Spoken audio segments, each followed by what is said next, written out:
বলছেন আগে পরে সবাইকে বলতাছি, এই জিকিরটা কইলে এটা ছোটখাটো বিষয় না, এটা সোয়াবের আশা করেন না, এটা সোয়াবের জিনিস না, এটা সোয়াবের জিনিস না, এটা হেদায়েতের জিনিস।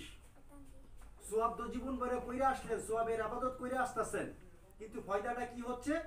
আমার ভিতরটা অন্ধকার, এটার কোনো ফায়দা নেই। আল্লাহ রাসূল সাল্লাল্লাহু আলাইহি সাল্লাম বলছেন, তুমি যখন আল্লাহু আকবার করে যে নামাজের শুরুতে এমনি দাঁড়াবা, তখন এখানে আল্লাহ রাসূল সাল্লাল্লাহু আলাইহি সাল্লামের হাদিস শরীফের ভিতরে আসছেন, কি বলছেন? লা সালাতা ইল্লা বি হুজুরি কলব। যতক্ষণ পর্যন্ত তুমি আল্লাহু আকবার কইছো, তোমার সূরা এই জবানটা আসতেছে, তোমার ভিতরে আল্লাহ আল্লাহ শব্দ আসে নাই, ততক্ষণ পর্যন্ত তোমার নামাজ লা সালাতা ইল্লা বি হুজুরি কলবে, হুজুরি কলবে আল্লাহ রাসূল সাল্লাল্লাহু আলাইহি সাল্লামের কলবের যে হাকিকত, যে সুন্নত, এই সুন্নতের ভিতরে আমি ঢুকি নাই।